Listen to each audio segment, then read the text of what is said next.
नमस्कार, स्वागत है आपका यूएई खबर पर। चलिए शुरू करते हैं आज की ताज़ा बुलेटिन। सबसे पहले हम आज की हाइलाइट्स को जानेंगे, फिर खबरों को विस्तार से बताएंगे। लेकिन उससे पहले अगर आपने अभी तक अरब टाइम्स ऐप को डाउनलोड नहीं किया है तो फटाफट कर लीजिए। बता दें, डाउनलोड करने के लिए ज़्यादा झंझट मोल लेने की ज़रूरत नहीं है। जाना है प्ले स्टोर पर, सर्च करना है अरब टाइम्स ऐप, वहाँ पर आपको ऐप दिख जाएगा, आप उसे डाउनलोड कर सकते हो। तो डाउनलोड नाउ। तो चलिए पहले हाइलाइट्स बताते हैं, फिर खबरों को डिटेल में बताएंगे। बम की धमकी के बाद सऊदी से आने वाली इंडिगो की फ्लाइट को करना पड़ा डाइवर्ट। खुशखबरी, सभी हेल्थ केयर सर्विसेज के लिए अबू धाबी ने नए ऐप की है घोषणा। बाढ़ में फंसे लोगों को किया जा रहा है रेस्क्यू, हालत बदतर। अबू धाबी में बनेगा वाइडल लॉस वेगस फेयर। यूएई में हाथ दिखाकर अब होगा पेमेंट, ऐसा करने वाला मिडिल ईस्ट का पहला बनेगा देश। और आखिर में जानेंगे क्या है आज के रियल रेट्स, क्या है आज के गोल्ड रेट्स और क्या है आज के दिरहम रेट्स। चलिए खबर शुरू करते हैं। बम की धमकी के बाद सऊदी से आने वाली इंडिगो की फ्लाइट को डाइवर्ट करना पड़ा। बता दें कि पिछले कुछ दिनों से लगातार एयरलाइंस को बम से उड़ाने की धमकी मिल रही है, जिसके चलते यात्रियों को परेशानियों का सामना करना पड़ रहा है। इंडिगो के प्रवक्ता ने बताया है कि मंगलवार को सुरक्षा संबंधी अलर्ट के कारण सऊदी अरब के दमम से लखनऊ जाने वाली इंडिगो की एक एयरलाइन को जयपुर के लिए पुनर्निर्देशित किया गया। सभी यात्री सुरक्षित है। इंडिगो के एक प्रवक्ता ने कहा कि विमान को आइसोलेट कर दिया गया और सभी यात्री को सुरक्षित उतार लिया गया है। हम संबंधित अधिकारियों के साथ मिलकर काम कर रहे हैं और अनिवार्य जांच चल रही है। जयपुर पुलिस के अनुसार बॉम्ब डिटेक्शन और डिस्पोजल स्क्वाड यानी BDDS और खोजी कुत्तों ने विमान की जांच की और कोई संदिग्ध वस्तु नहीं मिली। जयपुर एयरपोर्ट पुलिस स्टेशन के स्टेशन हाउस ऑफिसर संदीप बसेरा ने भी पुष्टि की है कि विमान के निरीक्षण के बाद 175 यात्रियों को सुरक्षित विमान में वापस चढ़ा दिया गया। बता दें, खुशखबरी है, सभी हेल्थ केयर सर्विसेज के लिए एक ऐप लॉन्च की गई है अबू धाबी में। अबू धाबी के निवासी अब शहर में अपनी सभी स्वास्थ्य सेवाओं को प्रबंधित करने और उन तक पहुंचने के लिए एक ऐप का इस्तेमाल कर सकते हैं। शहर के स्वास्थ्य विभाग ने सोहना मोबाइल एप्लीकेशन लॉन्च किया है, जो एक यूनिफाइड प्लेटफॉर्म के रूप में कार्य करता है, जो यूजर्स को स्वास्थ्य सेवाओं की एक डिटेल श्रृंखला तक पहुंच की सुविधा देकर उनके स्वास्थ्य मामलों का प्रबंधन करने की अनुमति भी देता है। ऐप के माध्यम से यूजर्स अपॉइंटमेंट बुक और प्रबंधित कर सकते हैं और व्यक्तिगत रूप से उपस्थित होने या दुरुस्त परामर्श के माध्यम से स्वास्थ्य सेवा प्रदाताओं के साथ संवाद करने का विकल्प चुन सकते हैं। वे अपने स्वास्थ्य मामले के साथ साथ परिवार के सदस्यों के मामले का भी प्रबंधन कर सकते हैं। मेडिकल रिकॉर्ड तक पहुंचने के लिए यूजर्स मलाफी प्लेटफॉर्म का यूज कर सकते हैं, जो उन्हें परीक्षण, दवाएं और टीकाकरण रिकॉर्ड देखने की अनुमति देता है। प्लेटफॉर्म परिवार के सदस्यों की फाइलों से भी जुड़ा हुआ है। इसके अलावा एमिरेट्स जीनोम प्रोग्राम के प्रतिभागी पहली बार ऐप के माध्यम से अपनी जीनोमिक रिपोर्ट तक पहुंच सकेंगे, जिससे वे अपने आनुवंशिक मेकअप के आधार पर अपने स्वास्थ्य और जीवन शैली के बारे में सूचित निर्णय ले सकेंगे। ऐप की सुविधा गेटेक्स ग्लोबल 2024 के दौरान की गई है। बाढ़ में फंसे लोगों को किया जा रहा है रेस्क्यू, हालत बदतर। देखिए, ओमान अरब सागर में ट्रॉपिकल डिप्रेशन की चपेट में फिलहाल ओमान आ गया है, इसीलिए अलर्ट जारी किए गए हैं। देखिए, ओमान अरब सागर में ट्रॉपिकल डिप्रेशन हुआ है, जिसकी वजह से अलर्ट जारी किया गया है और कुछ इलाकों में भारी बारिश भी देखी जा सकती है। बाढ़ग्रस्त घाटियों के बीच लोगों के घरों या वाहनों में फंसे होने के कारण अधिकारियों ने बचाव अभियान शुरू कर दिया है। ओमान के नागरिक सुरक्षा और एम्बुलेंस विभाग ने दक्षिण अल शाकेरिया प्रांत के सूर राज्य में घाटी में फंसे 4 लोगों को बचाया है। इससे पहले टीमों ने सुर राज्य में एक घर में फंसे एक परिवार को भी बचाया था, क्योंकि बारिश का लेवल जो है वो बहुत अधिक हो गया है। देखिए, अधिकारियों ने एक वाहन में 2 लोगों के फंसे होने की सूचना पर कार्रवाई की और उन्हें बचाने का कोशिश भी किया उन लोगों ने। सूर्य में एक और घटना हुई, जहां पर गाड़ी में फंसे 3 लोगों को बचाया गया। प्राधिकरण ने कहा कि सभी लोग बिल्कुल ही ठीक है।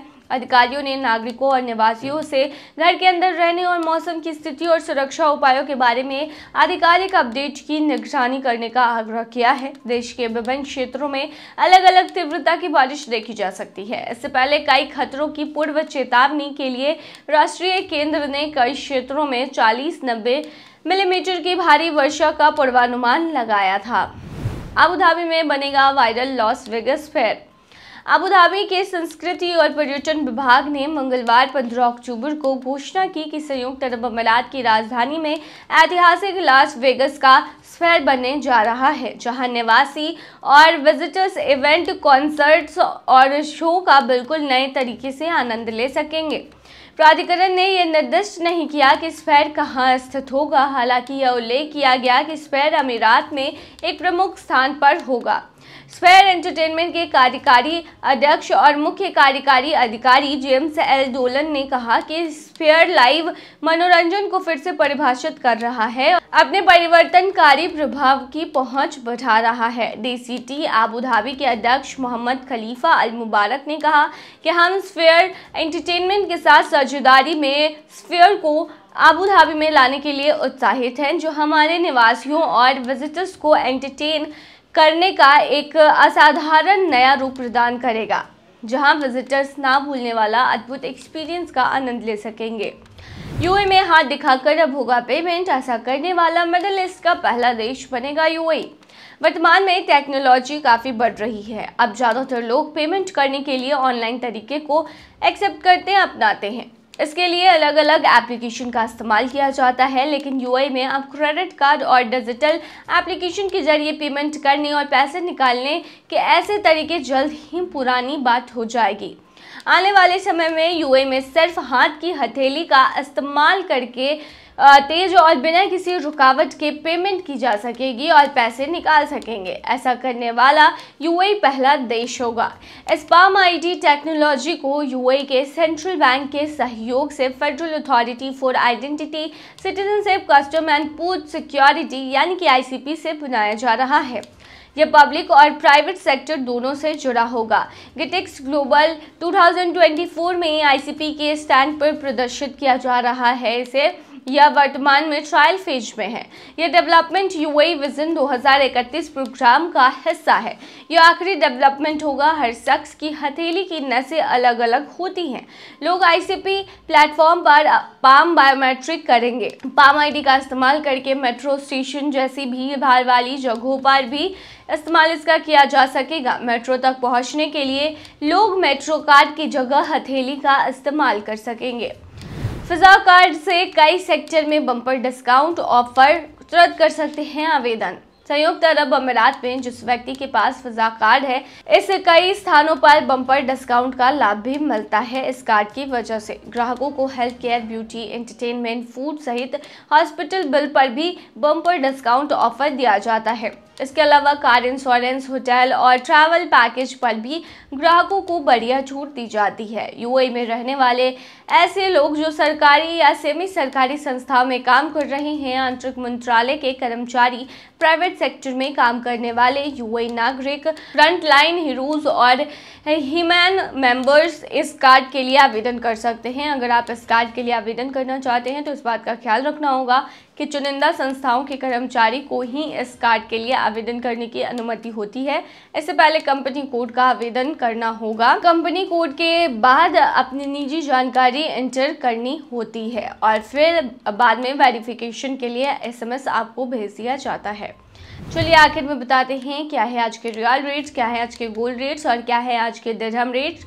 शुरुआत करेंगे रियल रेट से। तो बताते हैं आज एक सऊदी रियाल में 22.39 रुपया है, जो कि पिछले दिन 22.39 रुपया यानी बिल्कुल सेम था। वहीं एक सऊदी रियाल में 35.86 नेपाली रुपीज़ है, जो कि पिछले दिन 35.87 नेपाली रुपीज़ थे। वहीं एक सऊदी रियाल में आज 31.87 बांग्लादेशी टका है, जो कि पिछले दिन 31.87 बांग्लादेशी टका ही था। वहीं एक सऊदी रियाल में आज 73.97 पाकिस्तानी करेंसी है, जो कि पिछले दिन 74.07 पाकिस्तानी करेंसी थी। वहीं एक सऊदी रियाल में आज 22.42 भूटानी करेंसी है, जो कि पिछले हफ्ते 22.42 भूटानी करेंसी थी। चलिए बताते हैं क्या है आज के गोल्ड रेट्स। तो बता दें दुबई में आज 18 कैरेट सोने का दाम है 243 दिरहम प्रति ग्राम, जो कि पिछले दिन 241.20 दिरहम प्रति ग्राम थी। यानी कि आज की गोल्ड के रेट की 18 कैरेट की भारतीय मुद्रा में बात करें तो ये 5,561 की होगी। वहीं 22 कैरेट गोल्ड का दाम है 297 दिरहम प्रति ग्राम, जो कि भारतीय मुद्रा में 6,796 रुपए के होते हैं, जो कि पिछले दिन 294.75 दिरहम प्रति ग्राम था। वहीं दुबई में 24 कैरेट सोने का दाम 320.75 दिरहम है, जो कि पिछले दिन 318.25 दिरहम थी। वहीं आज के 24 कैरेट सोने के दाम के भारतीय मुद्रा की बात करें तो आज ये 7,340 की है। क्या है आज के दिरहम रेट्स। आज एक यूएई दिरहम में 22.89 रुपया है, जो कि पिछले दिन 22.89 रुपया था। वहीं एक यूएई दिरहम में 36.66 नेपाली रुपीस थे, जो कि पिछले दिन 36.67 नेपाली रुपीस थे। वहीं एक यूएई दिरहम में 32.58 बांग्लादेशी टका है, जो कि पिछले दिन 32.58 बांग्लादेशी टका था। वहीं एक यूएई दिरहम में आज 75.61 पाकिस्तानी करेंसी है, जो कि पिछले दिन 75.71 पाकिस्तानी करेंसी थी। वहीं एक यूएई दिरहम में 22.91 भूटानी करेंसी है, जो कि पिछले दिन 22.92 भूटानी करेंसी थी। तो ये थी आज की ताज़ा बुलेटिन। ऐसे ही ताज़ा अपडेट्स के लिए बने रहिए हमारे चैनल पर।